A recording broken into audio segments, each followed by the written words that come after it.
All right, I'll be back in a sec. All right, sounds good, man. Okay.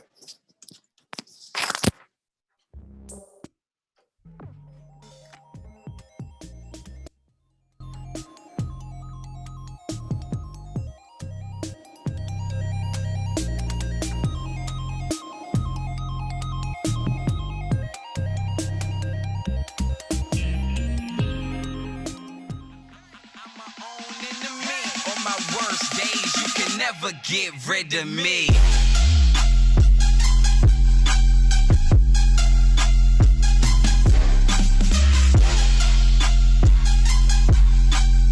On my worst days, you can never get rid of me.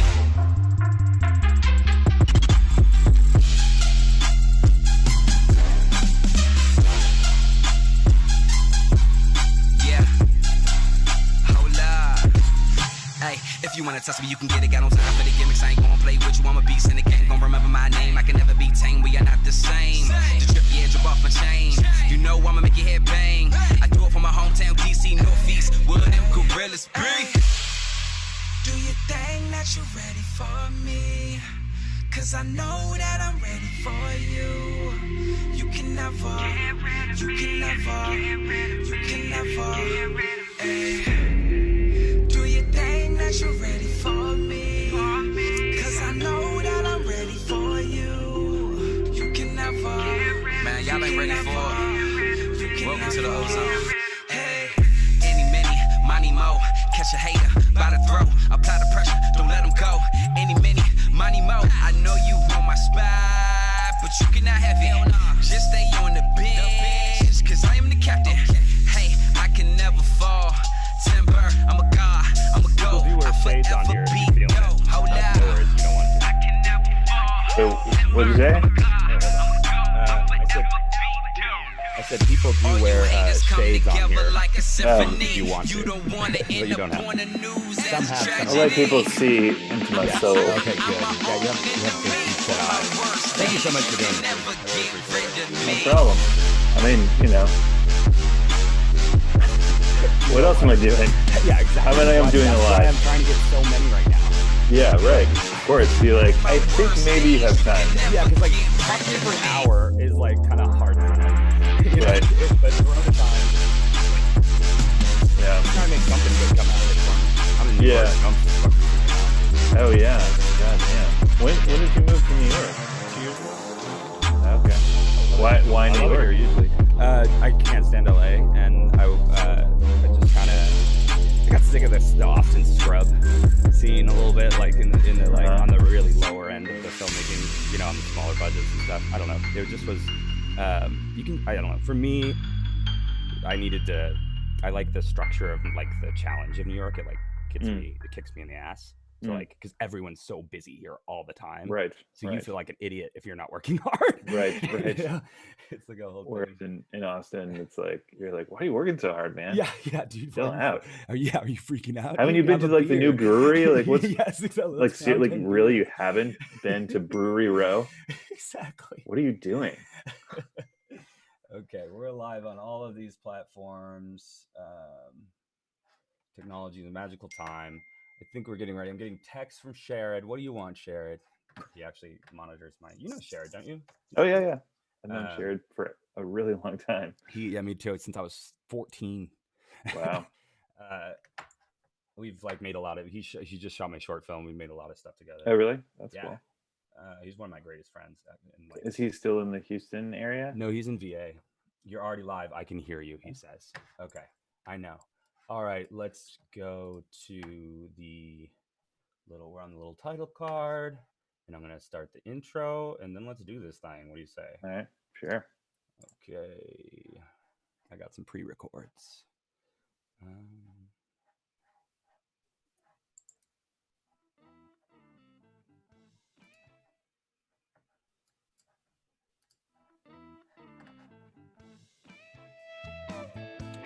One thing you might want to go to your system preferences and under accessibility, you can check here sound as mono if it's bothering you that I'm only in one earphone right now. No. Okay. I only have one ear, so that works. Yeah. Okay.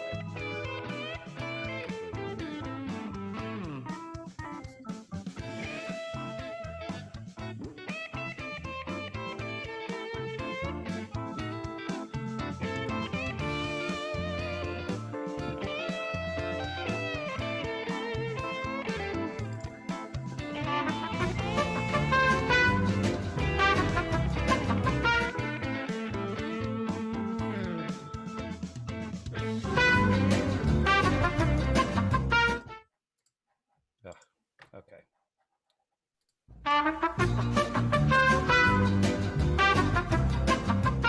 Hey everybody, it's Andrew Edison, and you're listening to Movie Blab. Reading it loud and clear. The clock has started.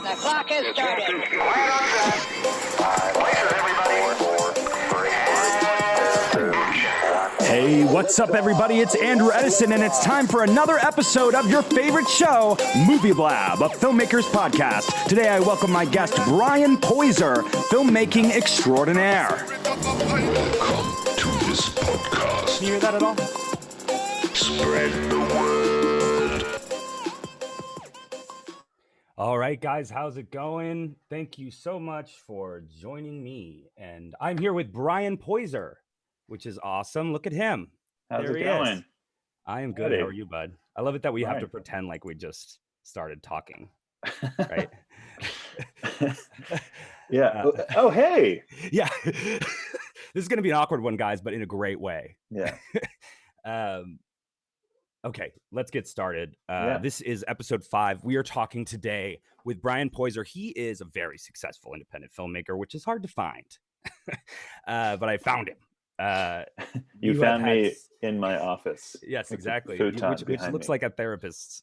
Yeah. It I mean, does. that's my day job. Do you like the sort of like Kanye style minimalism? Is that where you're, or is it just No, the actually, there's a bunch of crap, bunch of shit over like there, yeah. just on the other side of the. Dude, we just sort of same, cleared the frame. same, dude.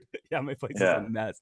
I just Yeah. did a new setup, so my place is a mess. But people want to hear us talk about movies. So Yeah. you have had films at South by Southwest, at Sundance. I actually saw Lovers of Hate at Sundance. Yeah. That was the first time I met you. I was like, hey, Brian. And you've been nominated for 2 Independent Spirit Awards, Yep. which is amazing. Mhm. You can see me, right? Uh huh. Yeah. Yeah. Okay, great. So I wanted to talk today with you about so I'm sort of trying to go through the process as linearly as I can for this season of the podcast, and it's a lot of broad strokes, but I wanted to talk to you about specifically that stage. So after you have that like notebook of ideas for movies you want to make, right? Mhm. How do you are you someone who just has their next movie idea and that's it and they go for it? Good. Me neither. Man, I wish. I mean, it's like kind of the lesson that I've failed to learn over and over again throughout my career, which is to always have the next project ready to go. Right? Because like when you make indie films, they, they're wonderful. It's like it gives you a chance to like express yourself and have kind of not total control because. But a lot of freedom. Yeah, or just you're not answering to anyone. Like there's nobody who's like, okay, this is how we're going to sell this movie, so why are you doing it this way? You know, it's like it's all up to you and the rest of your team, whoever they are. So it's a wonderful way to create art, but it's a pretty terrible way to make a living.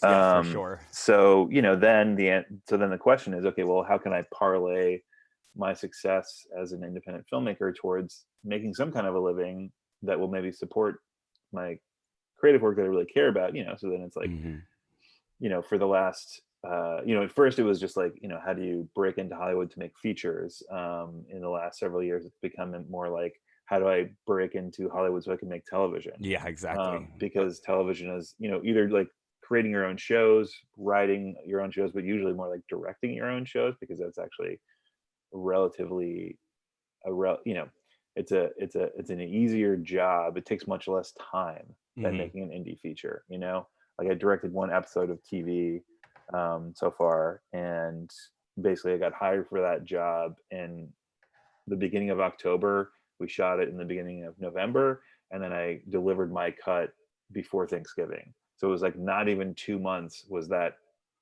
project a part of my life. Yes. Whereas the first feature that I did, I wrote it in like 2002. We shot it in 2003.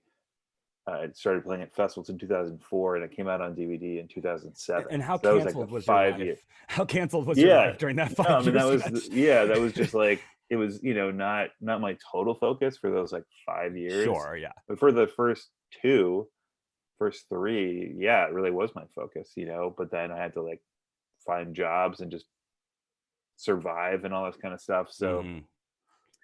anyway, so I think with so really what it is like you make these little indie films. The people who are interested to talk to you, if they do stuff like play at South by Southwest or Sundance Sure, or yeah. get Spirit Awards, it's like they don't want to necessarily talk to you about like what's the next $100,000 movie that you want to make. No. It's like Well, yeah. how can you fit into what I'm doing, which is Yes. like making a TV show. I have this like $1 million like horror film that this wrestler is going to be in. Can you direct it? Dude, I've been in those And so situations. yeah, so it's like it's not you kind of have to understand why you're in the room, and you're Sure. not in the room to like pitch your next passion project necessarily, but at the very least you have to have your script that's like a step up from what you did before, Mhm. that's like okay, here is a script that I've been working on that does have some commercial appeal depending on what big actor we could get to be in it, Mhm. And so with each film that I've made, my first feature, which is called Deer Pillow, and it played at Slam Dance in 2004 and then a Oh, bunch dude, of other festivals I after didn't say that. Slam Dance when I introduced you. Oh yeah. and then um like that was the first one that got nominated for a Spirit Award. Like myself and my sort of creative partner on that, who produced and shot and edited it, like we didn't have a script ready to go, so like when No, we yeah, this got happened to me with my film. Yeah. yeah, it's like you get these meetings Yep. and they're like, what do you want it what's next for you? And I'm like, and we do just you made have it up any on the way. ideas? We just made Yeah, it up on the way to the lot. yeah, exactly. It's about a guy who works as security outside a lot, and Right, exactly. It's about these filmmakers, right? And they don't have an idea. but they're Uh, fine with it because they're confident and they have one shot. yeah, No, exactly. totally. But so you're hitting on a bunch of great things, and that's a great kind of overview of your strategy. Yeah. But to get back, because I want to get That I've your, failed to implement every time. yes, of course, yes. Well, failure is the pattern, I guess. But Yeah. the idea of finding stories that, let's talk creatively, Mhm. less and psychologically, like Mhm. how do you, the psychology of a filmmaker is like something I'm really trying to explore in here, because there's plenty of places that are like, this is how you do this and that, Yeah. but like I think that there's a lot of uh it's a whole journey. Yeah. And so where how do you write, or how do you locate ideas that are true to you enough Mm. that, I think every story has already been told, right? but Mhm. but then there's only you can tell it in your way, and so Right. in that way it hasn't, Yeah, well, uh, for me, it always pretty much always comes back to lived experience, either my own or somebody else's, mhm. Like it's like, yeah, there is only one story to tell, or there not one story, but like there's, whatever, Every half a story's dozen, already been told. yeah, half a Yeah, dozen or something, like I think it's archetypal, stupid, but like yeah. boil it down to, it's the quest story, Yeah, it's it's a the Campbell love thing. story, Yeah, whatever. exactly. Yeah. Um, but yeah, like the way that you make it special or unique to me is like you make it unique to your life, and either that's by you know um infusing this sort of like familiar story with sort of like emotional signposts that only you know about. Mhm. And for me it's like I always try when I'm writing to write, you know give the main characters or whatever character is like, similar experiences to my own.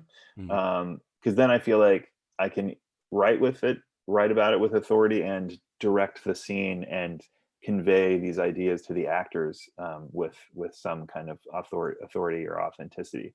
And I think that is what audiences ultimately respond to. Being you in know, good hands, confident. yeah, or just like knowing that something is personal in some way. Mhm. And it's like you can kind of tell. How do you? But yeah, how do you? But I'm trying to figure out how do you. It's something. It's sometimes it's not something you're conscious of, or I'm not Right. conscious of. Well, that's How the do you thing is I don't inject think that? I don't feel like you have to. I don't feel like you have to be conscious about it, No, you should. Hopefully Because not. so many times, like I'll read something that I wrote 5 years ago, and I'm like, oh my god, like that is so clearly about exactly what was going on in my life right then. Yeah, Like this character was this person in my life. yeah. I This mean, this is character why. was me, Yeah, and at the time, I thought I was just telling an interesting story, but no, I was like airing you- my dirty laundry. yeah. But I couldn't tell at the time because I was in it. I was like in, you're in the bubble of Yeah, and whatever's going on you're in your every life. character, and you're yeah, Yeah. exactly. And your films, I mean, something else we've hit on here is like imitation is sort of the first step, right? The people make Yeah. films and they copy their favorites or whoever, but the more you go, the kind of more you hopefully find your voice, and you have a very consistent, strong voice as a filmmaker, and you kind of hit this balance between like edgy, mainstream, and quirky. Not to label things, Yeah. but like or and eccentric. Um, Hmm. and then you throw in a bunch of dirty jokes. Yeah. Yeah. A lot of boner jokes. Yeah, exactly. I got to deliver one or two of Yeah. those. You were the final punchline of the boner Yes. joke in one of my films. Yeah, thank you for that. By the way, is that Yeah, it on? was That's great. on Fandor, right? Yes, it's on. Yeah, it's on Check it out, Fandor, and I'm guys. I'm like planning. It's like during this downtime that I don't really have because I have a 3.5-year-old, and so Mm. it doesn't really. She's not. Everybody else who's She's just not like, I great have so for much time. co-working. No, she's like, yeah. I wish that I feel like like if this had happened a year from now, then she maybe could kind of like Yeah, understand, yeah. like As soon just as go she'll off be and able to. just go and Yeah. draw by herself, Yeah, But now exactly. it's She'll like get there. she draws and she's got to show me everything. So, Oh, I see. Yeah, I but used to do that with I yeah, used to make my mom come down and watch my plays in the right. basement. And she just was like, oh god. Yeah, no, she faked it Uh, good. She faked it. but yeah, it's one of the things was thinking about I could do is finally like build a website because I've heard that Oh websites yes, are important. I just did this. Yes. Yeah, but I haven't yet. But I plan on making that film, which is called More Than 4 Hours. Just it's on, Are you gonna just put it on there? Hell putting it up yeah. on Vimeo. But as Yes. of right now, it is on Fandor, which sort of still exists. At least That would be like great the for company kind of fell apart, but the that website would is still up. that would be great for my acting. Yeah, yeah. No, well, it's funny because I teach. That's kind of my day job. Your And bread this and is butter. actually how I teach now is via Zoom. But I show that film to my classes almost every semester. Wow. Yeah, They and all see. have them read the script, have them look at the budget, have them, that's kind of like my teaching method is just like, hey, this is all my crap. Yes, that's cool. You Um, put well, and that's your filmmaking it's just method like too. this is a film that actually got made, and this is Yeah. what the budget was, and this is what the script was. So maybe this is helpful to you. Yeah. But yeah, so I mean, I mean my style or my approach, I guess for me it's like, I like it's a word that I wish that I could take credit for, but the word is fun comfortable, where Ooh. it's kind of my goal Yeah.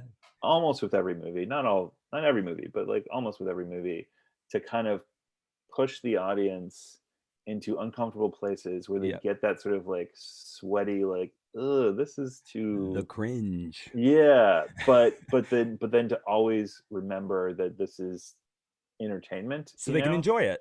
right? And so like get them to the point where like I'm so uncomfortable that my only reaction is to laugh, Mm-hmm. and then that is like a release Mm-hmm. of tension, and Uh-oh. You if froze for a they're in second. an audience laughing, even if you have a drama. My back. Yeah, just give me that last sentence. Okay. If if you can, even if it's a drama, I feel like if you can deliver some laughter to an audience, Mm-hmm. then they will get on board with you and go further than They'll take a challenge. You can they would challenge them. otherwise. Yeah, they'll allow Right. you to Yeah. challenge them. Like if, Yeah. yeah. It's like you'll an audience will be willing to go to a dark place if they know that you have their best interest in heart, which is to be entertained. Yeah, You know? and to have something to make them think about, to Right. make them feel and think. Yeah. Yeah. Which and that's so great because your movies are very fun, comfortable. Is that how you say it? Fun, comfortable. Yeah. No, and there's like they go great with popcorn, and they're like in a bowl, Yeah. and I want to talk about the threads between them all though, because there is I made a film that was a sex romp. Mm. And What was that? It was called Bindlestiffs. You rejected Okay. it. Yeah. I was fucking with you. I wouldn't call that a sex romp though. Well, I mean, That was just sort of like a Did you only see the rough cut?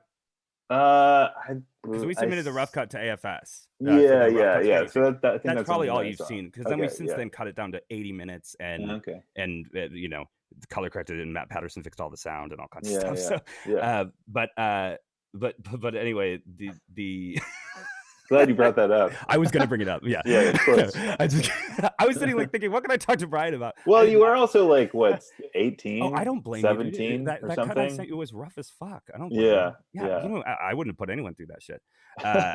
Well, but the key is that for that, like Mike Nichols, another great filmmaker that we both know, he kind of like, he was your teacher, right? He was my teacher, but by the time he wasn't anymore by the time but he knew you, so he brought that project and talked about you and your friend, was the Luke, talked you guys up to me, and sent me the rough cut of the film to do. You're breaking up again. You're breaking up again. I'm gonna give a little bit of context. Just so, because I think we know what we're talking about, but I don't think other people know what we're talking about. This is an amazing part of filmmaking in general. And I mean, this is like, this is no bad blood. But we sent Bindlestiffs, our first film, to AFS for this thing called a Works in Progress screening. And we got great feedback back from Brian, but some of that feedback was, hell no, I'm not going to screen this. And so that's what we're talking about, because I don't think Brian and I have ever really talked about it, but I just thought of it. It just came up to me that you were. Well, but the thing was, is that, so I I did not feel like it was, ready to show to an it wasn't. audience. No. Yeah. And it's very rough. You guys are very young. It was very like subversive, and like could tell that you guys were having a lot of fun. Yeah. Just like kind of, pushing people's buttons. Like that's what you wanted to do. Like, you're like, we just want to make a movie that's going to make people feel horribly uncomfortable, And I was like, because I'm like the fun, comfortable guy. I'm like, you can do that, but you also have to make, there's going to be an entertainment value there. No, certainly, but and you'd be surprised when you cut an hour of your movie out. The key, right? Yeah, it becomes more enjoyable. So I was not convinced, right? I only knew you guys through that. Yeah, of course. Film, but Mike was totally convinced. No, he was the man. And like, and did not. That experience of him like sort of talking it up to me and me being like, ugh, I don't know, did not dissuade him from being champions for you guys, and that's like one of the things that you need, like as a filmmaker is champions, like, and people putting themselves out there and going out on a limb for you. But you also need rejection somewhere, because then what happened with you also need rejection, and I think what you saved me from probably was screening my film and having a terrible response and feeling awful about it, and maybe never even finishing it. And so I can't thank you enough for that, because who knows, And then your movie went on to play at Slamdance and win the audience win award. something, and then like got picked up Distributed by Kevin Smith. Yeah, exactly. So obviously, I don't know what the fuck I'm talking No, about. but you do because you were looking at where we were then, Right, and right. what this was I was applying for. Yeah, You yeah. know, it's not like you were just Yeah. And your feedback was helpful, and I think we used Yeah. the email you sent was helpful. Cool. And so you still give feedback. I think that Austin Film that works in progress screening thing is so cool. I don't know Yeah, if that you're was doing when I worked there. That was one of my favorite things to do there. Like, Yeah. that was one of, because I just got to see so many great projects and really see it from filmmakers being really nervous. It's like maybe their first time, their first film. Yeah. Well, test being screening is something that terrified. people don't even do for some reason. Right. And to me, it's like test screening has like such a terrible market driven, audience scorecards, kind of like bad taste in the mouth for Connotation, or really? yeah, no, Okay. like, well, I mean, because yeah, people would, the whole idea of test screening is like going to some random mall and like, recruiting an audience of just, whatever, just like the swath of America, and then like you're gonna like change the movie based on the opinions of these people who don't know, are I not think professionals, I'm talking about like with indie film, Yes, specifically exactly. like getting people together and seeing where the laughs are, because Right. because especially in comedy or in horror, whatever, like one wrong note and Yes. suddenly we've lost you. Yes. Yeah. Yeah. And so that seems to me is like a Yeah. big, So to me, like test screening has a negative connotation, but I think it's because it's Okay. run in Hollywood by people who do like polling for like political candidates. Oh, yeah. It's not done by people who are filmmakers themselves or craftspeople, or Yeah. who understand the process of filmmaking and understand that just because whatever your audience wants, I don't know, they feel like it's the movie's like too sad or something, and like, Yeah. oh god, well, we got to shoot a happy ending, we got to get everybody back together and like shoot a happy ending. It's like, no, that's movie's supposed to be sad. Yeah. But we want to make sure that it's not so sad that you don't care about the characters, Yeah. and so for me, like, I always, with every film that I do, go through a test screening process, where I invite people who are like friends, fellow filmmakers, people who are involved in the film business to some degree, so they kind of understand the process. Yeah. But then also a bunch of, I'm like, but bring a couple people who aren't involved, like friends of yours who aren't involved. Friends of friends. Yeah. And so then, for me, always, regardless of whatever anybody says in the feedback session afterwards, or whatever anybody writes down on a review sheet, Yeah. just sitting in the room and feeling the audience response, that gives me more information than I get from either one of those Because things. suddenly you see it with fresh eyes immediately. Yeah, exactly. I find that even when I show it to a cut to somebody, Right. or like, I'm so annoyed. I have a great producer and he lets me just watch him watch things. Yeah. That's how I know he's great for me. Yeah. Because I that is another thing. And we've talked, we talked, I think on the last bonus features, we were talking just about how to balance feedback and criticism with intuition, and Right. And I mean, I think there are smarter things I could pick your brain about, but do you find that a difficult process, or have you gotten to the point where someone could give you a shit comment and you could just It's weird. It's off? like I'm so much better at it when the movie's already shot and when I'm in the editing phase than in the script phase. Same. Like with the script phase, I'm like, fuck you. I don't I'm like, can you read this and let me know what you think? And then when they do, I'm like, you're wrong. How dare you? It's almost as if even, they stole it from you and read it. Yeah. Or even worse is they'll say, this doesn't work. And I'm like, God damn it, you're right. And I don't know what to do, And then and then it, pulls the wind out of my sails. And like, I have quite a few scripts that I have written over the last, 10 years or so, that I let negative feedback drain my enthusiasm for the projects. That is tragic. It's it like, happens all the time. Oh, you're I froze. You're froze. yeah, like And I heard from you're back. my back. Yeah.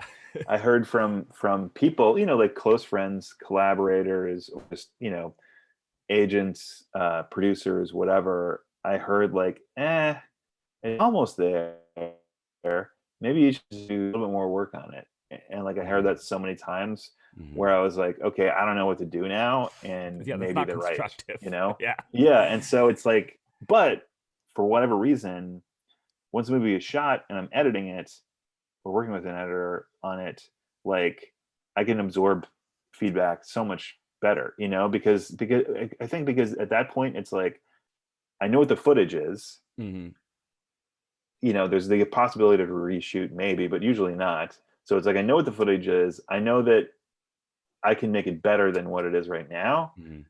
but it's like limited by what's there. So Yeah. it's like, but whereas with writing, it's just like, okay, well, you can go in so many different directions with Sure. writing. And so I guess that's what's daunting is like when I don't know what to do, I'm stuck. Like but if it's shot and it's done, it's like I know how I can make it as good as it can be. I'm not going to make it perfect because Yeah. that's impossible.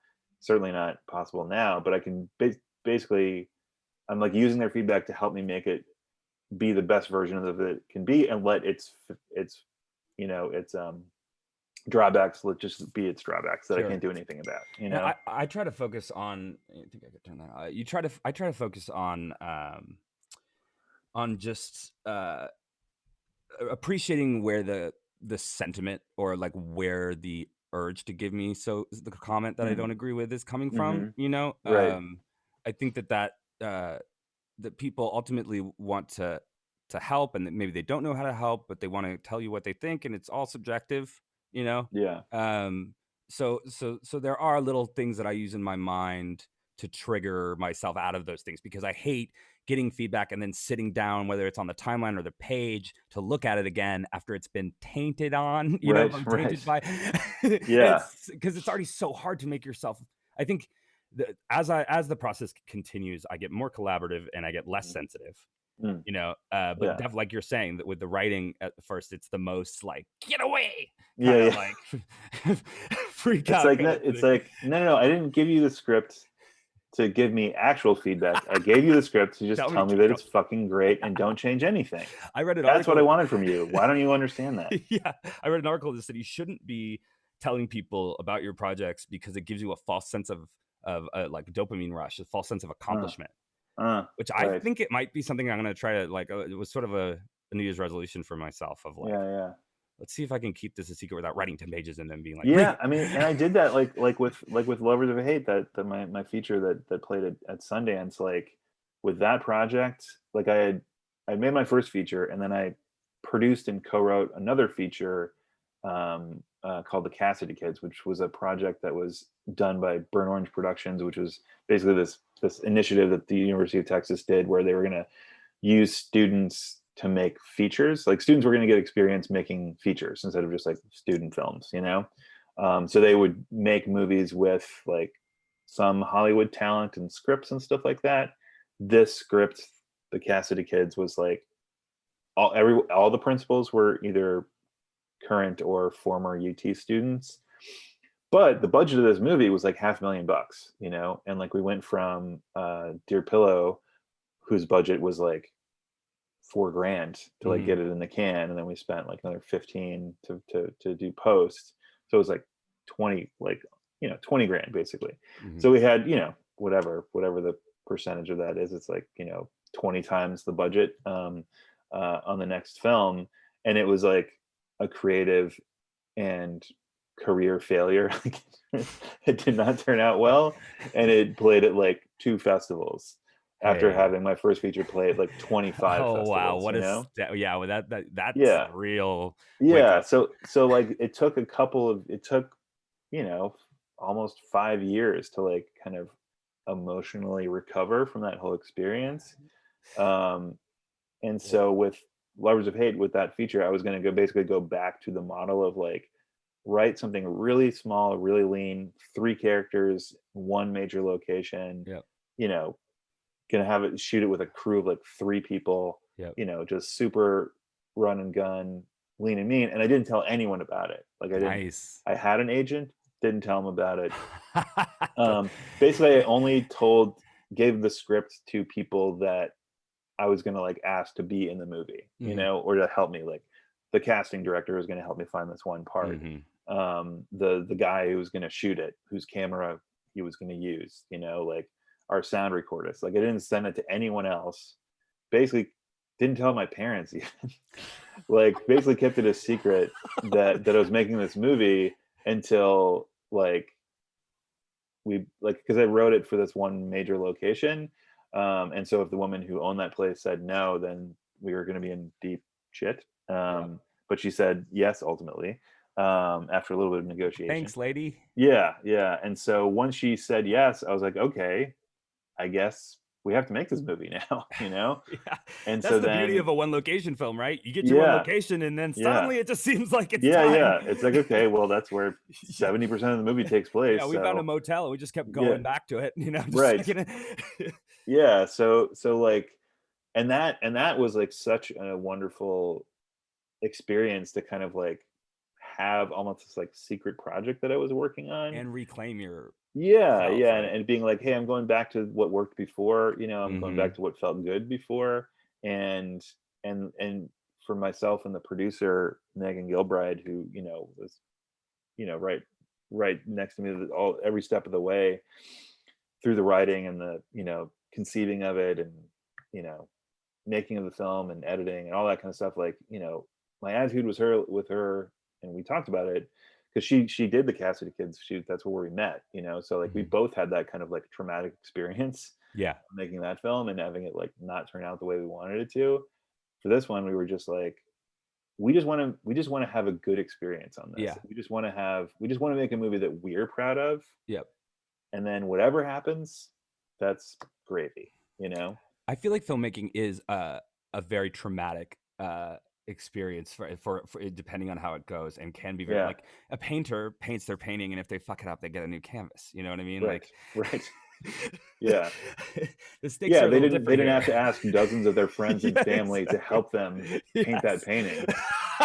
You know, and then not be able to pay them back for them. Yeah, right. Exactly. And then be like, you know what? I don't want to show it to anyone.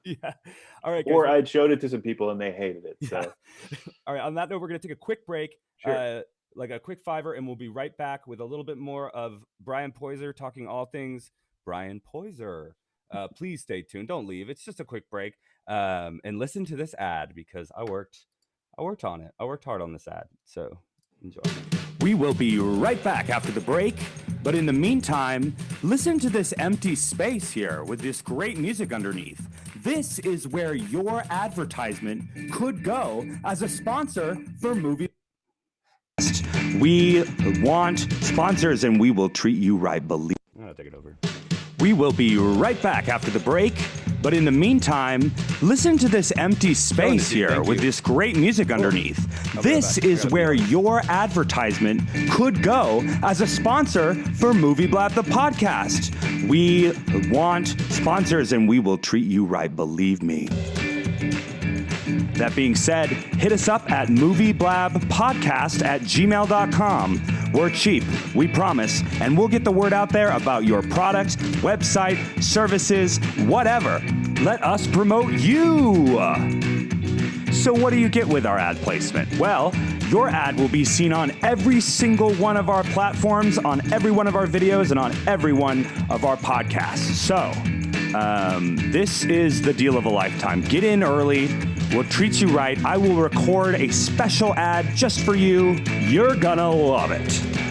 So shoot me an email, movieblabpodcast@gmail.com, and let's make a deal, baby. Yeah. We'll be back with more Movie Blab right after this break.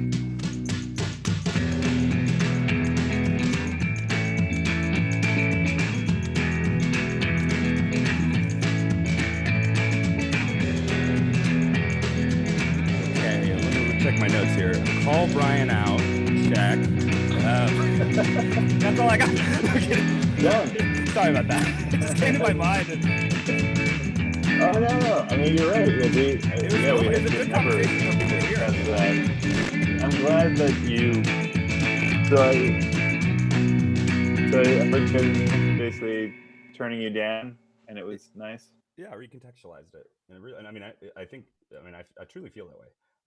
Okay, so I think we're coming back in. Um, I got this thing coming on Monday that's gonna make there's no lag time between these little cuts. Yeah. It's called a Stream Deck. It's gonna be sick.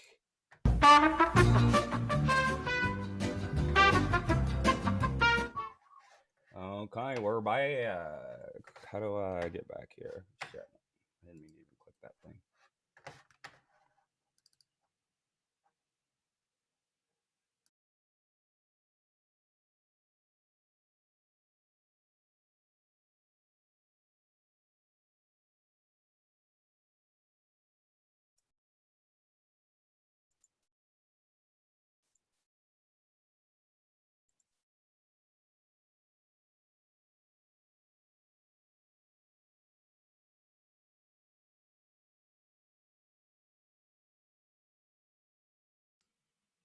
Hello.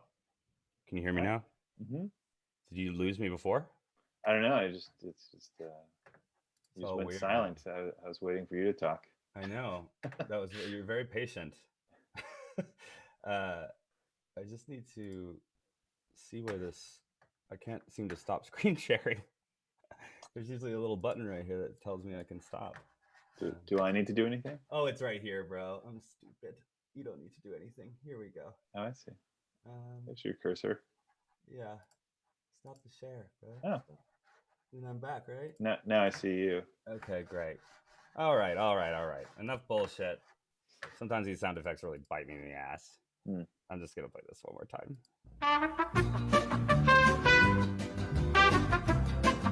All right, guys, we're back. Brian Poiser is my guest, and he is truly the best. Little rhyme for you. He really. There are people laughing. I can feel it. I can feel them. Yeah. Brian can't, but I can. No. So let's talk a little bit about the indie film realm, because you participate a lot in teaching and conversations in indie film. And how do you feel about the future of things, indie film in general, but also this whole coronavirus and movie thing? But let's start with just, has independent, you mentioned the TV show thing. Yeah. Like that's the dream of every indie filmmaker now, because it's almost pointless to put out an indie movie because no one's going to buy it. Is that what's going on? I mean, I don't know. It's so weird. It's just like now. Well, this theory that I had, which perhaps has crumbled to dust now, but the theory that I had for a while was that like the way that the theatrical experience was going to go, not like filmmaking, because it's like, everybody, we all love stories, and we kind of don't care how we get and television, like when I was growing up, like television was like kind of a dump. It's like there was very like Twin Peaks came out, and that was like, oh wow, there's something interesting going on. Dude, when I was growing up, Twin Peaks was the only good show. You're lagging a little bit. So. Yeah. Okay. But, so yeah, it was so now it's just like an embarrassment of riches. Like there's so much amazing content. It's really challenging and really much more challenging than films have been in a long time. At least mainstream films, like put out by major companies. Yeah. So that's why major actors and filmmakers, like are interested in doing television, is because like they're like, hey, I can do the kind of stories about like dark, complex like characters and like push the envelope on like sex and violence and stuff in a way that you just can't in movies. To me, it's just such a different form, though. Well, yeah, it's such a different form in terms of how you construct stories, like for the writer, but in terms of like what people get out of, like, it's like still people are interested in like characters that are compelling, you know, and that doesn't have to mean that they're likable. Like compelling can mean like Walter White in Breaking Bad, you know, like somebody who you see him devolve into an awful person and you can't look away, you Like know? they cast the most likable man in the world. Right. Yeah, exactly. Yeah. And that's like, that's why he would want to do that, you know, whereas, Yeah. and then if that, you know, like in the 90s, like no televisions, you know, maybe HBO would be interested in doing a story like that, but that was it, like just that one company. So anyway, so my theory was that like the theatrical experience was going to go basically the way of theater, right? Where with theater there's Broadway, which is like big splashy spectacle driven derivative, you know, like taking a movie that was also a TV show and turning it into a Broadway show. You know, where it's all about like, you know, spectacle and like selling a bunch of tickets, and like, you know, taste is not really, you know, it's like bad taste is not really a thing in Broadway, you know. You're really criticizing my Broadway right now, bro. Well, but I mean, yeah, I'm no, talking about like, you know, the you. Spider-Man thing, you Yeah, know, yeah. like what, like really, you Now know? you're sitting on Julie Taymor. Well, yeah, I mean that show was a disaster from beginning to end, you know. Yeah, but The Lion King was dope. You know, you can't Right, hit it right, every- yeah, exactly. But what was that? That was based on a movie, And right? a Spider-Man musical could have been good. SpongeBob, I walked out of, sadly. Oh, Anyway, man, this I we didn't see it. digress. But go. I'm So, sorry. so Broadway is like big spectacle derivative, like no real original ideas, you know, usually just based on something else. You know, a lot of it kind of like lowest common denominator. You know, not all The Broadway, risk but is like so high there. right, exactly. Insane. So it's kind of like the tentpole business, right? So it's like Yeah. you're going to sink millions of dollars into this show, and if it's not a hit in the first couple of days, it's like you just drop it, you know, Yeah. and make it disappear. And so, and then there's the rest of theater, which is like really weird, really fringe, very like very aggressively experimental, you know, like stuff that is, you know, yeah, like just sort of throwing narrative out the window.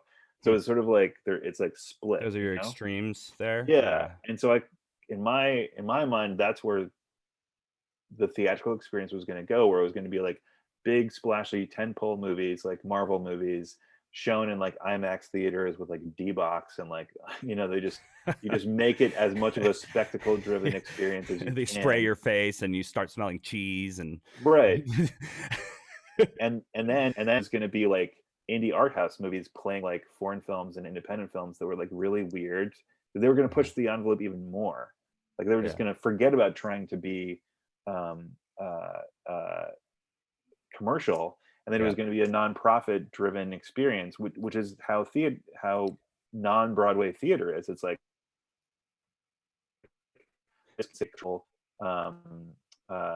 you know, like a cultural need supported by non-profits. Like it's not, you know, these experimental feast in major cities into the US, like they're not expected to make their money through tickets. It's through donations and grants and stuff like that, you know. And that's considered an important, you know, cultural good that we all, you know, are invested in. And so that's kind of where I was thinking like it was going to go, whereas like both the theaters where the movies were going to be shown in theaters, like places like the Austin Film Society, places like Lincoln Center, we've got New a ton of York. great Nighthawk. We've got a ton of great spots. There's the Stewart Cinema Cafe thing. Yeah. You know, just tiny screens. And then the only difference then was that the work itself, like already the venues were kind of nonprofit oriented, you know, they were considered cultural institutions that needed to be supported. And so the only piece of it that was missing, the budgets for the movies themselves, you know, and that's kind of how it's done in European countries, you know, where like those film industries in France or Greece or Germany, it's like they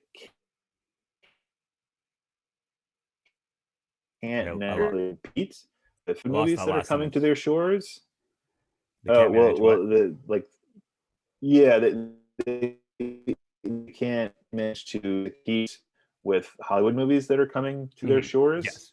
And so supported by the government, it's like the government, partially funds I mean, most of the movies that are made in France or Germany or Yeah. most European countries. I've said this before on here, but in the ye olden days, they used to just give money to artists to keep Right. doing what they're doing, to keep playing the guitar, to keep writing, to keep doing poetry.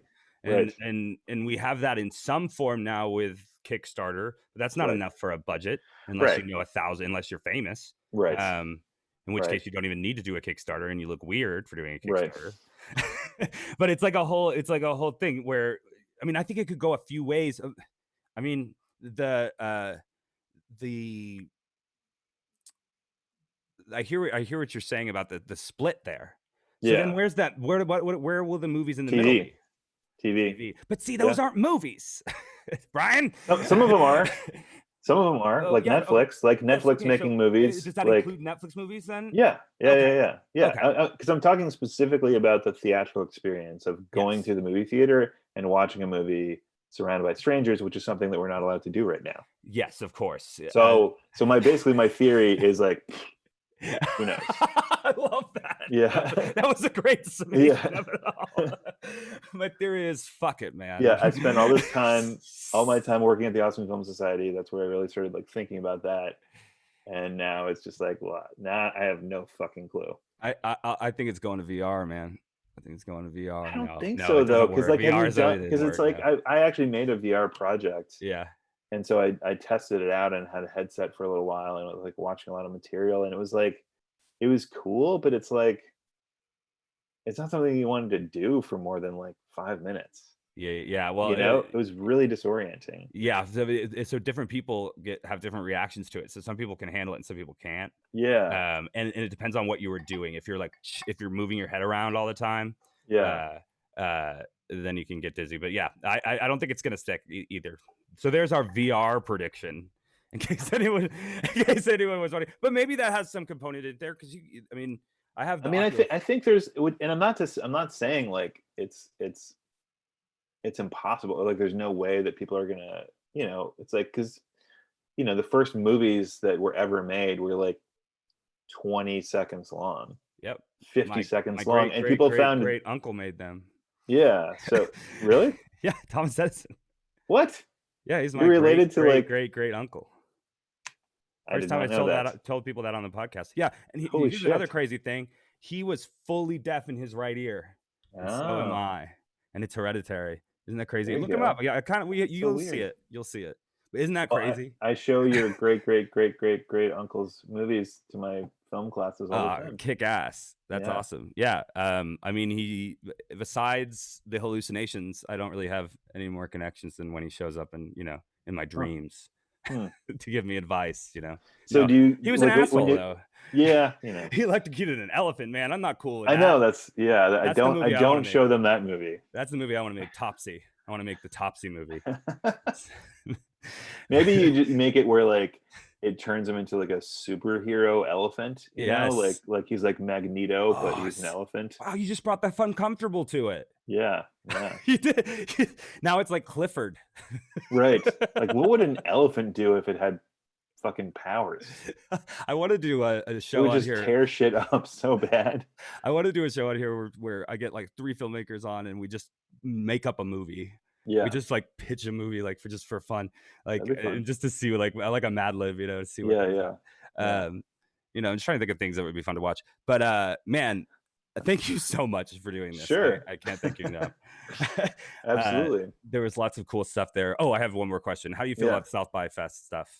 I mean, it was, it's like when they first announced it, it was definitely a shock to all of us in Austin. Like I've been going to South by Southwest since like 1995. Like almost, I think literally every year I would go to at least one thing. When they canceled it though, what did you think was going to happen before they announced this Amazon thing? I mean, when they canceled it, I think people were kind of like, is that overreacting? And then within a couple of days, you're like, thank God. Yeah.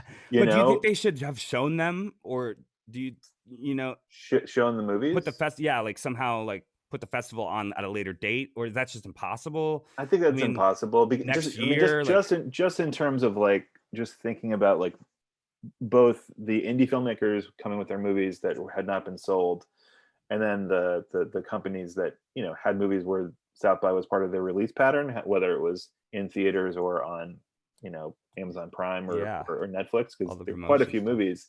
Yeah. So it was just like doing that like 5 months later, that screws up all of them, Yeah. So it's kind of like, you just movies come out of at their time. You just call it, you just go do it next and year, it's still like, or your next festival is still a premiere kind of thing, which is fine, right? A theatrical premiere. Or Yeah. So I don't know. I mean, I think they, it was a real bummer, but I don't know. As a programmer, I would pick up a South by movie, just because I feel sorry for them if it was good, Yeah. I mean, I think in a way, probably the movies from this year have gotten a little bit more attention than they would have if the festival just rolled on like it was, because it was like, people looked at them with like immediate sympathy, whereas so many times buyers look at movies as like, I gotta watch these fucking movies, Yeah. I mean, it's sad but true, but now they're like, oh, that poor movie, that poor South by movie. Okay, I'll give it a look. Yeah. Hey, I'm not above the sympathy for the film. Yeah. No, anything. That's what I should call this. Yeah. All right. Well, I'm gonna play this outro, and cool. Brian, I can't thank you enough. It was so fun. Yeah. You'll have to come on when I figure out that pitch show. Sure. That sounds the fun. Popsy movie. Yeah. But let me just click on my thing right here, and then I'm going to screen share my way out of here. We love you. You love us. Movie Blab is really forming into a very strong army cult, and we want you to be a part of this cult. So you have to follow our simple induction process, which is to go on Facebook, perform the ceremony of liking our page. That's all it takes, and you've been inducted. You can tell all your friends you joined a cult. It's called Movie Blab, and they should join too. We're almost to 200 likes. Again, humble beginnings. We made it to 200 but every like counts. So please, 300. thank Give me 300. you, and have a wonderful rest of your day. Movie Blab is recorded live from Brooklyn, New York.